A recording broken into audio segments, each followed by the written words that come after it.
내가 디모데를 속히 너희에게 보내기를 주 안에서 바람은 너희의 사정을 알므로 안위를 받으려 함이니 이는 뜻을 같이하여 너희 사정을 진실이 생각할 자가 이밖에 내게 없음이라. 그들이 다 자기 일을 구하고 그리스도 예수의 일을 구하지 아니하되 디모데의 연단을 너희가 안하니 자식이 아버지에게 함같이 나와 함께 복음을 위하여 수고하였느니라. 그러므로 내가 내 일이 어떻게 될지를 보아서 곧 이 사람을 보내기로 바라고 나도 속히 가게 될 것을 주 안에서 확신하노라. 그러나 에바브로디도를 너희에게 보내는 것이 필요한 줄로 생각하노니 그는 나의 형제요 함께 수고하고 함께 군사된 자요 너희 사자로 내가 쓸 것을 돕는 자라. 그가 너희 무리를 간절히 사모하고 자기가 병든 것을 너희가 들은 줄을 알고 심히 근심한지라.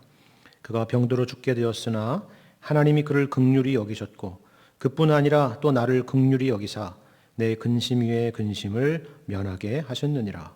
그러므로 내가 더욱 급히 그를 보낸 것은 너희로 그를 다시 보고 기뻐하게 하며 내 근심도 덜려 함이니라.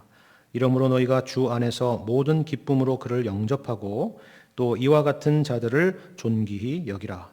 그가 그리스도의 일을 위하여 죽기에 이르러도 자기 목숨을 돌보지 아니한 것은 나를 섬기는 너희의 일에 부족함을 채우려 함이니라. 아멘.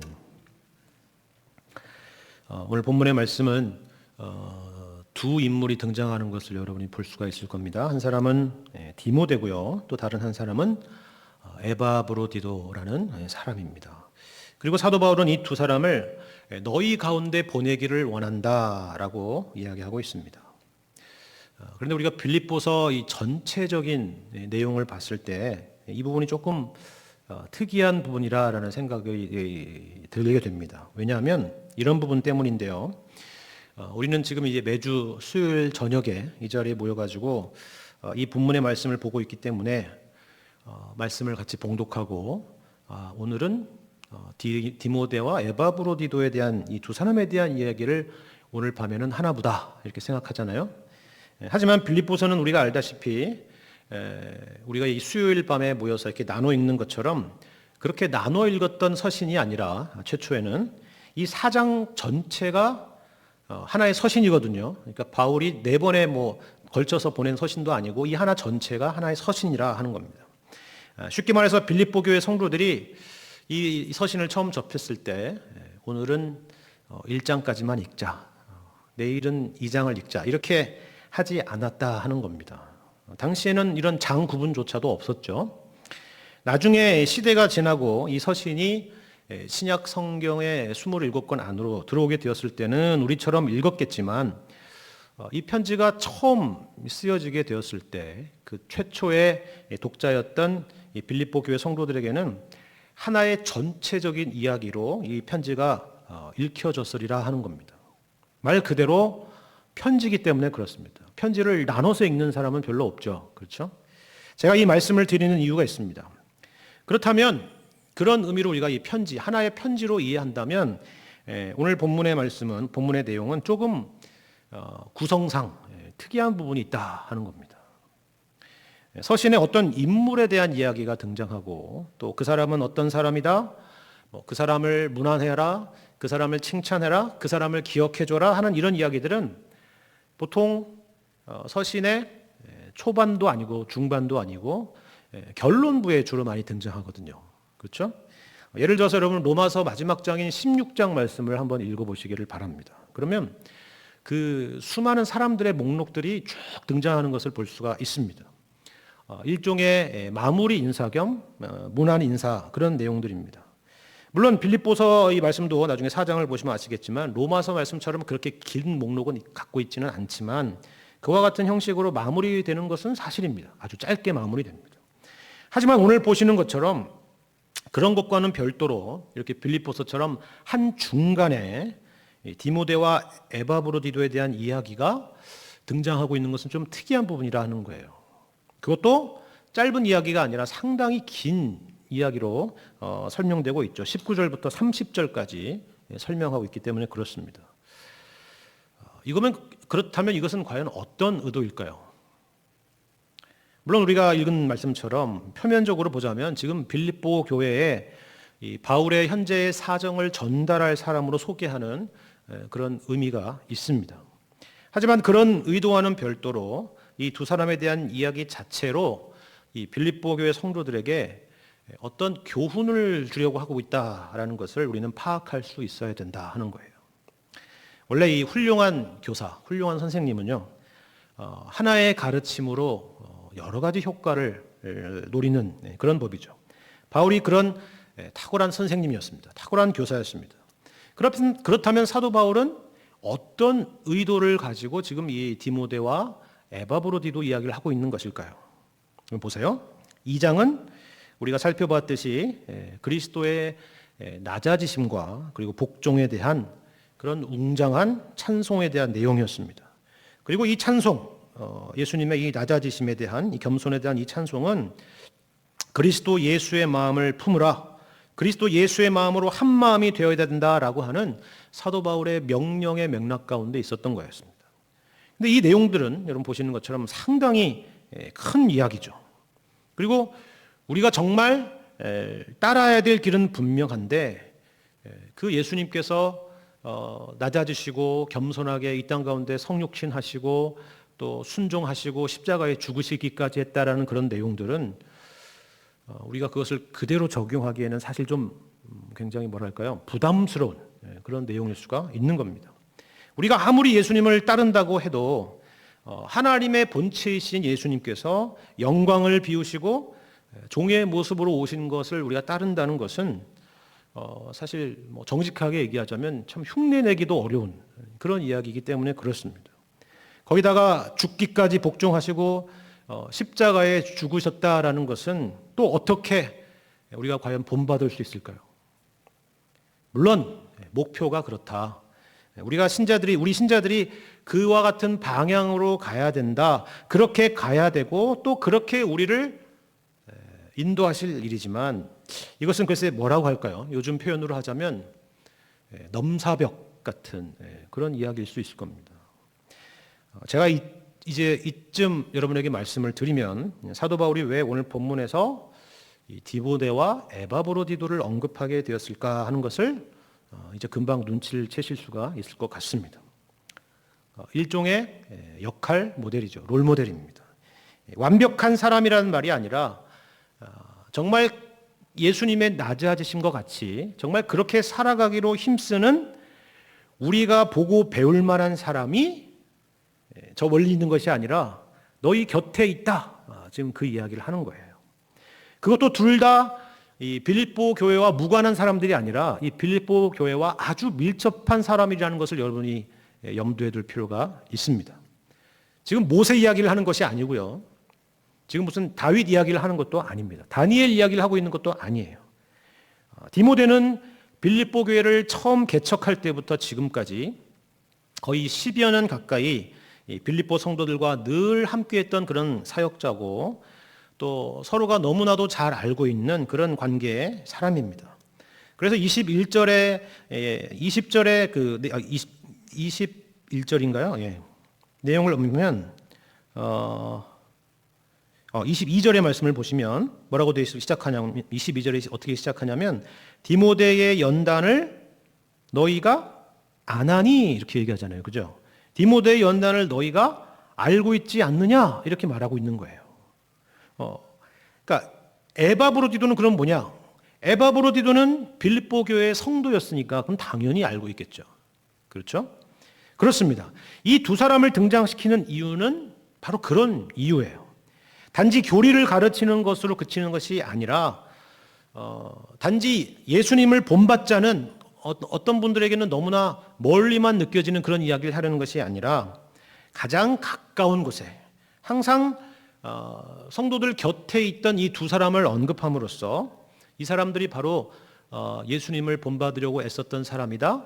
동시에 너희가 본받아야 될 그런 사람이다 라고 지금 소개하고 있는 것입니다. 그 이야기를 하고 있는 것입니다. 오늘 본문은 디모데와 에바브로디도에 대한 이야기고요. 우리가 다음 주에 살펴볼 이야기는 바울 자신에 대한 이야기를 하게 될 겁니다. 그리고 이러한 이야기를 어떻게 마무리하는지 여러분 보십시오. 한 장을 넘겨서 여러분 3장 17절의 말씀을 보시면 지금 디모데나 에바브로디도나 바울 자신의 이야기를 하는 이유를 쭉 이야기하면서 마지막에 3장 17절에 뭐라고 이야기하냐면 이렇게 얘기하죠. 형제들아 너희는 함께 나를 본받으라. 그리고 너희가 우리를 본받은 것처럼 그와 같이 행하는 자들을 눈여겨보라. 이렇게 말하고 있습니다. 무슨 말씀인지 아시겠죠? 자기 자랑을 하려는 것이 아니에요. 나 같은 사람이 되라 무슨 이렇게 무슨 자기를 뻐기고 하는 그런 이야기 아닌 걸 여러분 알 수가 있죠. 이제 살펴보겠지만 여기 이 세 사람의 바울을 포함해서 이 두 사람의 자기 자랑에 대한 얘기는 하나도 없습니다. 우리가 알고 있는 세상적인 의미, 인간적인 의미의 자기 자랑 이야기는 없어요. 그리스도와 같이 항상 다른 사람의 유익을 구하고 겸손의 마음으로 사역하려고 애쓰는 그런 두 사람이 있을 뿐입니다. 그러니까 이걸 풀어서 말하면 이런 것이거든요. 우리가 주님을 본받으려고 하는 그 모습, 너희도 그런 모습이 있기를 바란다. 그런 의미입니다. 그래서 빌립보 교인들을 분발시키려는 것이죠. 그래서 훌륭한 신자가 되어라. 그런 말을 하는 것입니다. 그렇다면 구체적으로 어떤 모습 그리고 어떤 태도를 본받아야 할 것인가? 오늘 본문의 말씀에서 이 부분을 한 세 가지 정도로 생각해 보고자 합니다. 첫 번째는 이것입니다. 첫 번째는 서로 소통하려는 모습을 본받아야 된다 하는 겁니다. 이건 무슨 얘기냐? 여러분 보세요. 자, 19절의 말씀을 보시면 이런 말씀이 있습니다. 19절에 보시면 내가 디모데를 속히 너희에게 보내기를 주 안에서 바란다. 이렇게 말하죠. 23절 하반절에도 곧 이 사람을 보내기를 바란다. 이렇게 얘기하죠. 또 25절에 보시면 그러나 에바브로디도를 너희에게 보내는 것이 필요한 줄로 생각한다. 라고 말합니다. 그리고 28절에도 그러므로 내가 더욱 급히 그를 보낸 것은 너희로 그를 다시 보고 기뻐하게 하며 내 근심도 덜려 함이니라. 이렇게 말씀하고 있어요. 여러분 이게 다 무슨 말이에요? 지금 사도 바울은 디모데나 에바브로디도를 빌립보 교회에 보내기를 원하고 있다 이야기입니다. 보내기를 원한다. 그 이유는 무슨 그냥 사람 한 명을 보낸다 이런 차원의 얘기가 아니라 디모데나 에바브로디도를 통해서 나중에는 심지어는 바울 자신도 너희들에게 가서 자신의 사정을 알리고 그리고 빌립보 교회의 사정도 알고 싶기 때문이라는 거예요. 이것을 통해서 서로에 대한 형편도 알고 근심도 덜고 이 일을 통해서 서로 기뻐하기 위함이라 하는 것입니다. 사람을 보내고 또 사람이 그 빌립보 교회에서 사람이 옴으로 말미암아 이렇게 서로 커뮤니케이션을 하고 소통하길 원한다 하는 거예요. 그런데요, 여러분 생각해 보시면 이게 오늘날 시각에서는 조금 이해가 잘 안 되는 부분일 수 있을 거예요. 오늘날은 무슨 교통수단이랄지 통신수단이라는 것이 너무나도 발달되어 있는 사회이기 때문에 그렇습니다. 하지만 여러분 지도를 보시면 바로 알 거예요. 이 로마하고 빌립보라는 도시가 무슨 옆 동네에 있는 도시들이 아니라는 걸 여러분이 분명히 알게 될 겁니다. 멀어도 한참이나 먼 거리죠. 근데 우리를 생각해 보세요. 우리가 불과 몇십 년 전만 해도 제가 초등학교를 다닐 때는 어떤 수업이 있었냐면은 편지 쓰는 법을 배웠거든요. 편지 쓰는 법. 그래가지고 편지를 쓸 때는 이렇게 써야 된다. 처음에는 인사말과 안부를 묻고 그 다음에 본론 부분에는 하고 싶은 이야기를 하고 그 다음에는 어떻게 편지를 마무리해야 되는지 그리고 날짜는 어디다 써야 되는지 그리고 어른들한테는 어떤 존칭으로 써야 되는 것인지 그리고 편지 봉투에는 어떻게 써야 되는지 이런 것들을 배웠어요. 여러분도 그렇지 않습니까? 그때는 지금처럼 국어 사전에 손편지 이런 건 없었습니다. 왜냐하면 그 당시 편지는 다 손편지였기 때문에 그렇습니다. 그렇지 않습니까? 그리고 국제 우편물은 언제쯤 도착할지는 둘째치고 과연 이게 도착할 수 있기는 있는지 항상 궁금했던 것이 그 시절이었습니다.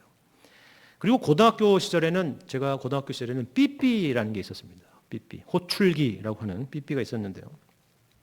전화번호를 남기거나 음성을 남기고 하면은 그 음성에 뭐가 남겨졌을까 하는 궁금한 마음에 공중전화로 가게 되죠. 그러면 저만 궁금한 게 아니고 많은 사람들이 다 궁금했기 때문에 공중전화 박스에는 사람들의 줄이 늘 서 있었던 것으로 기억이 납니다. 대학에 들어가니까 이메일이 보편화되었고 그 당시 이메일의 최대 용량은 제가 기억하기로는 50메가바이트였나요? 아무튼 뭐 그랬습니다. 정말 적었습니다. 그리고 핸드폰이 정말 하루가 다르게 발전하고 있었습니다. 2008년에는 드디어 우리가 잘 아는 스티브 잡스라는 사람이 등장해서 스마트폰을 들고 나와서 전 세계 통신업계에 아주 큰 충격을 빠뜨렸던 일이 있었습니다. 그러니까 지금은 뭐 인터넷만 되는 곳이면 그곳이 뭐 아프리카든 어디 상간오지든 간에 이 손바닥만한 스마트폰으로 지구상의 어느 곳이든 실시간으로 소통할 수 있는 그런 시대가 되었다 하는 겁니다. 그런데 바울의 시대는 어때요? 전혀 그렇지 않았던 거예요. 누군가가 소식을 전해주는 사람이 없으면 정말 서로 뭐가 어떻게 됐는지 알 길이 없는 그런 시대였다 하는 겁니다.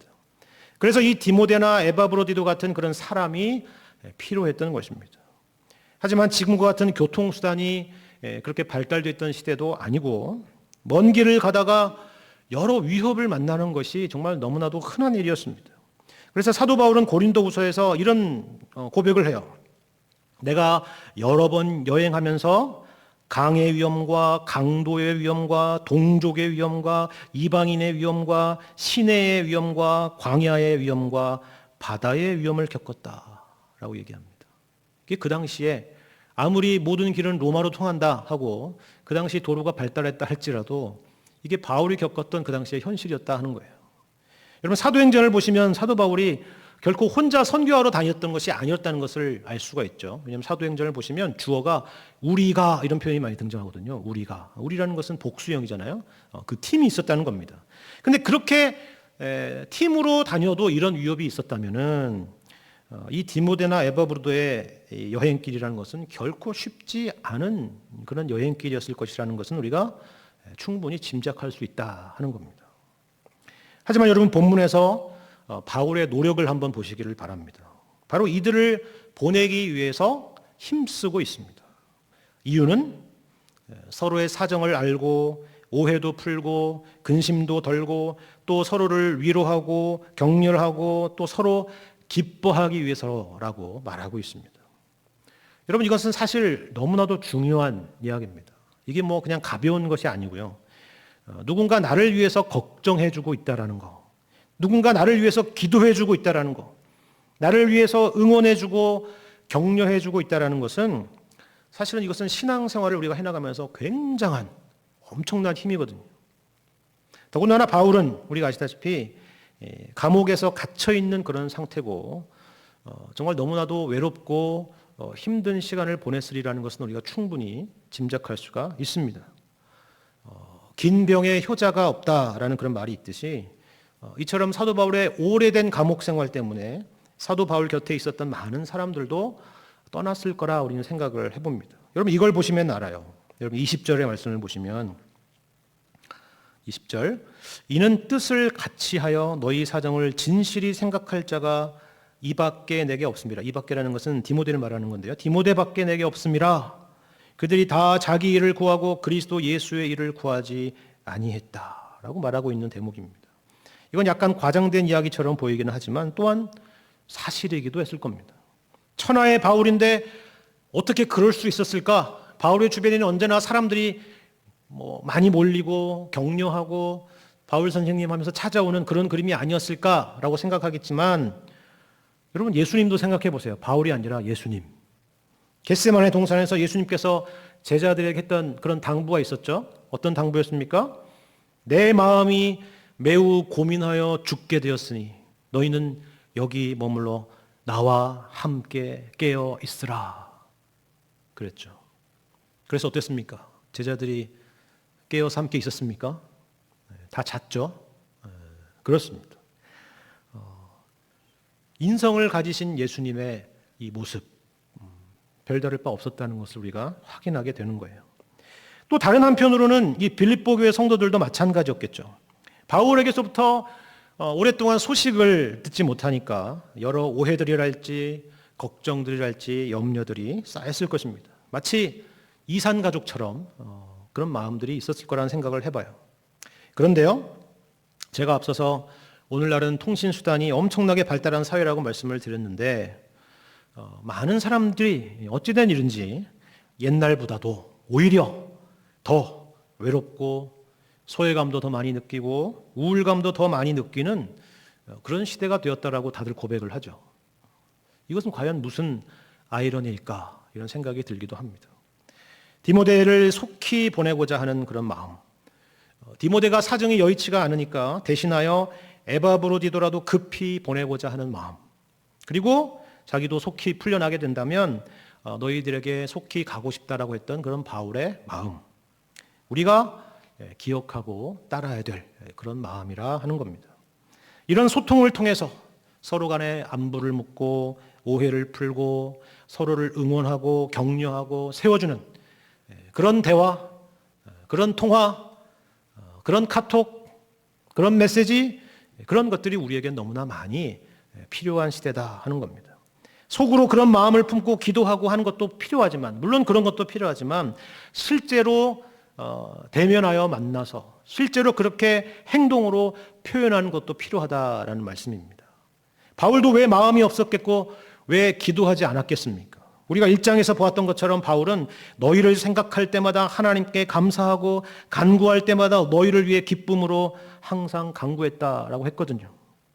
근데 오늘 본문의 말씀은 바울이 거기서 머무르지 않았다라는 것입니다. 실질적인 빌립보 교회 성도들과 소통과 교제를 위해서 이들을 보내려고 했던 그런 이유입니다. 우리도 이런 모습을 본받기를 힘쓰는 그런 성도, 그리고 그런 교회가 되기를 원합니다. 두 번째는 이런 것입니다. 두 번째 우리가 본받을 내용은 이것인데요. 내가 아닌 상대방을 생각하는 자세, 다른 사람의 행복을 구하는 자세를 우리는 본받아야 된다 하는 겁니다. 여러분, 바울이 디모데를 언급하는 이유는 이것입니다. 다시 20절, 21절 말씀을 보세요. 다시 읽겠습니다. 20절, 21절. 이는 뜻을 같이하여 너희 사정을 진실이 생각할 자가 이밖에 내게 없음이라. 그들이 다 자기 일을 구하고 그리스도 예수의 일을 구하지 아니하되. 이렇게 말합니다. 여기서 뜻을 같이 한다, 20절에 나와 있는 이 뜻을 같이 한다라는 말은 쉽게 말해서 사도 바울과 마음이 똑같다라는 그런 의미예요. 그럼 어떤 마음이 똑같을까요? 너희 사정을 진실하게 생각하는 것에 있어서 똑같다라는 그런 이야기입니다. 빌립보 교회 성도들의 일을 진심으로 걱정해주는 그런 마음이 지금 사도 바울이나 디모데나 똑같다, 그 이야기를 하는 거예요. 그런데 이 21절에 디모데 외에 많은 성도들이 자기 일을 구하고 예수 그리스도의 일을 구하지 않았다라고 말하고 있어요. 여러분, 이 표현이 참 흥미로운 부분인데요. 여러분, 우리 생각에는 여기 21절이 이렇게 되어야 여러분 논리에 더 맞지 않습니까? 그들이 다 자기의 일을 구하고 너희를 생각하는 일을 구하지 않았다, 뭐 이렇게 해야 맞잖아요, 흐름상. 그런데 어떻게 보면 참 뜬금없이도 너희를 생각하는 일 대신에 갑자기 그리스도 예수의 일을 구하지 않았다, 이렇게 표현하는 거예요. 여러분, 이게 무슨 말일까요? 같은 말인데 다른 사람의 일을 생각하는 것이 바로 무슨 일이라고요? 그리스도 예수의 일이라 하는 겁니다. 다른 사람의 일을 생각하는 것이 곧 그리스도 예수의 일이다 하는 거예요. 여러분, 우리는 주님을 위해서 뭔가 신앙생활하고 주님을 위해서 뭔가 일을 한다라고 할 때 하나님과 관계적인 측면만 너무 많이 생각할 때가 있죠. 개인의 경건을 위해서 힘쓰는 것을 우리가 먼저 생각하기가 쉬운데요. 오늘 본문에서 보는 바와 같이 그리스도 예수의 일이라는 것은 다른 사람의 일을 하는 것이다 하는 겁니다. 여러분, 우리가 2장 3절 4절에서 봤던 것과 같습니다. 2장 3절 4절에 뭐라고 말씀하고 있어요? 아무 일에든지 다툼이나 허영으로 하지 말고 오직 겸손한 마음으로 각각 자기보다 남을 낮게 여기고 각각 자기 일을 돌볼 뿐더러 또한 각각 다른 사람들의 일을 돌보아 나의 기쁨을 충만하게 하라. 그렇습니다. 자기보다 남을 낮게 여기고 다른 사람들의 일을 돌보는 것이 뭐라고요? 곧 그리스도 예수의 일이다 하는 것입니다. 여러분, 이런 맥락에서 오늘 본문에 조금 특별한 표현이 등장하는 것을 여러분 주목해 볼 필요가 있습니다. 바울이 디모데를 어떻게 표현하는지 한번 보세요. 22절을 보시면 디모데의 연단을 너희가 안 하니 자식이 아버지에게 함같이 나와 함께 복음을 위하여 수고하였느니라, 이렇게 표현합니다. 우리가 다른 바울 서신에서도 볼 수 있듯이 바울은 디모데를 누구처럼 여겼다고요? 아들처럼, 자기 아들처럼, 자기 영적인 아들처럼 여겼다 하는 겁니다.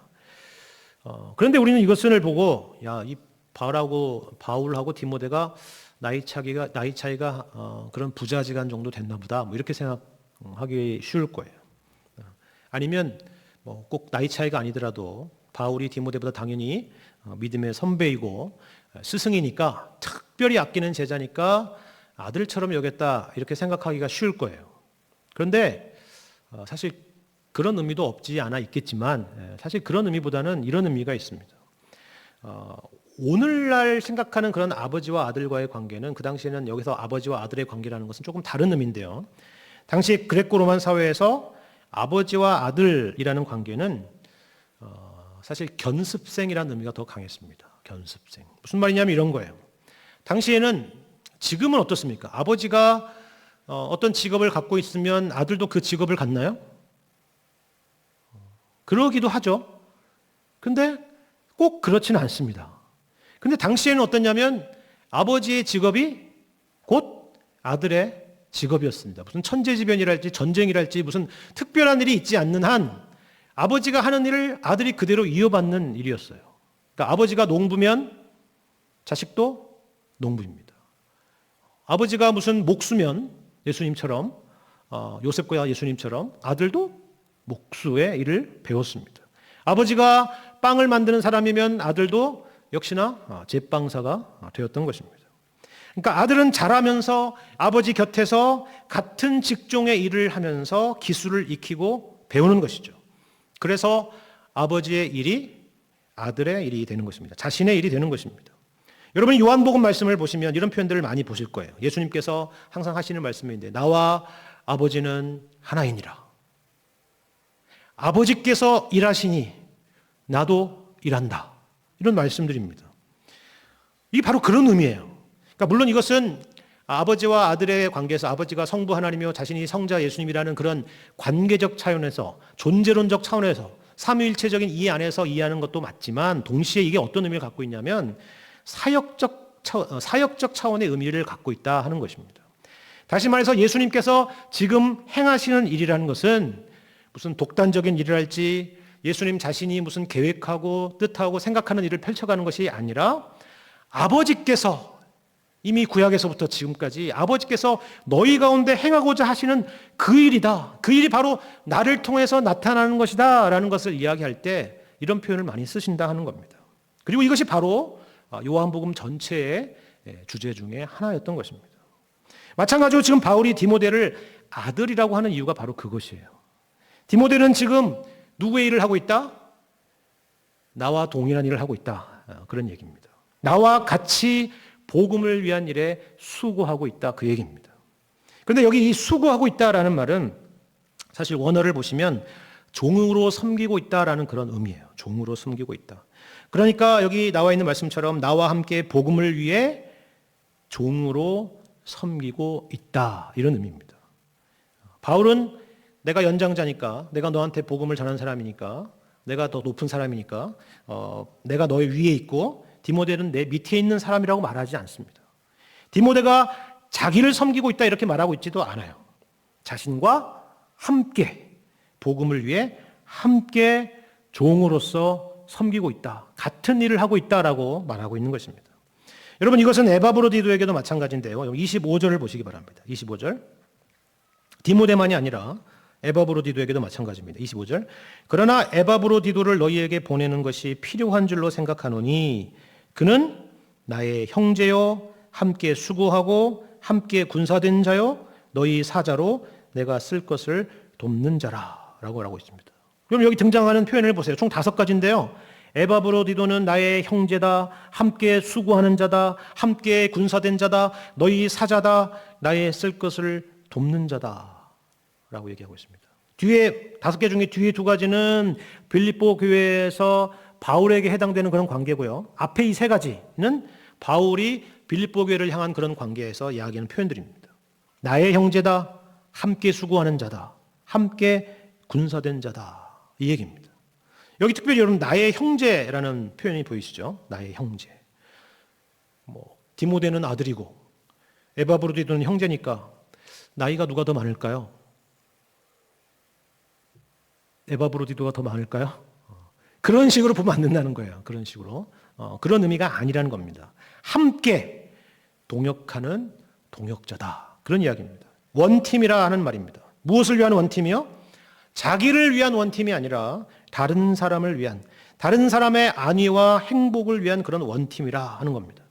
그런데 에바브로디도는 다른 사람을 위한 일이 어느 정도였느냐라고 한 가지 예를 들어주고 있는데 심지어 이런 정도였다라고 말하고 있죠. 26절 보세요. 26절 보시면 그가 너희 무리를, 이건 빌립보 교인들을 말하는 거죠. 그가 너희 무리를 간절히 사모하고 자기가 병든 것을 너희가 들은 줄을 알고 심히 근심한지라. 여러분 이게 무슨 말인지 아시겠습니까? 에바브로디도가 로마에서 병에 걸렸습니다. 그런데 그것도 27절을 보시면 보통 병이 아니라 죽을 병에 걸렸었다는 것을 우리가 확인할 수가 있어요. 자세한 상황은 모르지만 왜 그 병에 걸렸고 어떤 병에 걸렸는지는 잘 모르지만 주님의 일을 하다가 얻게 된 그런 병으로 보이죠. 무리를 했는지 아니면 다치게 되었는지 아니면 지병이 있었는지 그건 우리가 알 수가 없지만 아무튼 이 병은 가벼운 병이 아니라 생사를 오가는 그런 죽게 되는 병이었다는 것을 알 수가 있어요. 우리도 보통 이런 병을 겪으면 어떤 생각을 하나요? 왜 나에게 이런 일이 있을까? 그 생각을 하게 되죠. 아니면 최소한 자기 연민에 빠지기 쉬울 것입니다. 아니면 내가 이렇게 아픈데 나를 돌봐줄 사람은 없는가? 이런 생각을 하게 될지도 모르겠습니다. 그런데 지금 에바브로디도가 어떻게 했다고요? 빌립보 교회 성도들을 사랑하는 마음에 자기가 병든 것을 빌립보 성도들이 듣고 행여나 근심하게 될까 봐 그것을 걱정했다라는 겁니다. 왜냐하면 빌립보 교회는 말씀드린 것처럼 이제 10년밖에 되지 않았던 그런 신생교회였기 때문인데요. 신생교회였기 때문에 그 중에는 믿음이 연약한 성도들도 적지 않았을 것이기 때문입니다. 여러분 믿음이 연약하다는 게 무엇입니까? 그것은 쉽게 말해서 눈에 보이는 것으로 신앙이라는 것을 판단하기 쉬운 사람들이었다라는 말입니다. 그러니까 이 에바브로디도는 행여나 자신의 이런 병세로 인해서 이것이 알려지게 되면 저들의 하나님에 대한 신앙이 흐려지게 될까 봐 염려했었다 하는 겁니다. 디모데나 에바브로디도나 모두 자기의 일을 구하지 않고 상대방을 생각하는 것입니다. 그것을 사도 바울은 그리스도 예수의 일이라 라고 말하고 있고요. 우리가 본받아야 될 내용이라 라고 말씀하고 있는 것이죠. 여러분 이러한 자세가 오늘날 교회에서 유무형으로 가르치고 있는 리더십과 그리고 제자도와 얼마나 다른지를 여러분 한번 생각해 보시기를 바랍니다. 이 디모데나 에바브로디도와 오늘날 교회에서 말하는 그런 리더, 그런 리더십과는 얼마나 차이가 있는지 여러분 생각해 보세요. 오늘날의 교회의 리더십은 많은 부분이 사실 자기중심적이죠. 내가 얼마나 대단한 사람인가? 내가 얼마나 특별한 경험이 있는 사람인가? 내가 얼마나 사회적으로나 경제적으로 높은 사람인가? 내가 얼마나 사람들로부터 인기가 많은 사람인가? 라는 것들이 중심을 차지하는 경우가 많습니다. 그리고 그런 것들로 교회에서 대접을 받고 싶어 하는 것이죠.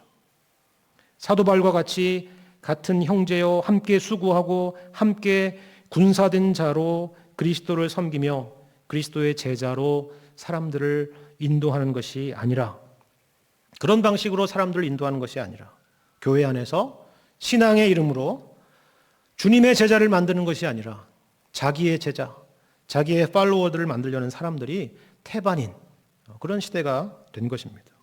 오늘 이 말씀을 통해서 우리는 어떤 자세를 갖고 있는가, 어떤 모습으로 교회를 섬기고 있는가 하는 것을 돌아볼 수 있는 시간이 되었으면 좋겠습니다. 마지막 세 번째는 이것입니다. 일시적으로 헌신한 사람이 아니라 오랜 시간 검증된 사람을 본받아야 된다 하는 것입니다. 제가 이 부분은 간단하게 말씀을 드리겠습니다. 우리는 하나를 보면 열을 안다 이런 말이 있죠. 하지만 하나를 보면 열을 알지 못할 때도 있습니다. 특별히 신앙생활에 대해서, 특별히 교회에서 그런 일들이 종종 있죠. 반짝 열심을 보이거나 반짝 헌신을 하거나 달라진 모습을 보이는 분이 있습니다. 그런 분들이 계시죠. 아니면 어떤 특별한 은사가 있어서 그분이 속한 어떤 모임을 빛나게 하는 그런 사람들이 계세요. 분명히 귀한 일입니다. 그래서 교회는 그런 헌신된 사람 한 분 한 분들이 너무나 귀하니까 이런 분들에게 어떤 일이랄지 어떤 책임이랄지 이런 것들을 맡기기도 하는 거죠. 그런데 그렇게 헌신되셨던 분이 시간이 지나고 갑자기 시들시들해지고 기복이 있거나 교회에 잘 나타나지도 않는 그런 경우도 생기는 것을 우리가 경험하죠. 개인적인 사정이나 가정이나 직장에 어떤 말 못할 어려움이 생겼을 수도 있습니다. 물론 그런 문제가 아닐 수도 있죠. 그런데 문제는 그런 분으로 인해서 공동체가 영향을 받을 수 있다 하는 것입니다. 특히나 이분의 영향 아래에 있었던 분들, 이분을 존경하며 따랐던 분들이 그런 모습을 보면서 실망을 하게 되거나 상처가 될 수도 있는 것이죠. 여러분, 디모데는 어땠을까요? 디모데를 보시면 22절 상반절을 보시면 이런 표현이 있었죠. 뭐라고 되어 있습니까? 디모데의 연단을 너희가 안다 하는 겁니다. 디모데의 연단을 너희가 안다. 디모데는 바울이 지명한 특별한 사람이기 때문에 빌립보 교회로 지금 보내려고 하는 것이 아닙니다. 파송이 아니란 말이죠. 앞서 말씀드린 바와 같이 이 빌립보 교회를 처음에 개척할 때에 함께 동역했던 사람이 디모데였습니다. 그러니까 빌립보 성도들은 근 10여 년 동안 디모데를 너무나도 잘 알고 있었던 거예요.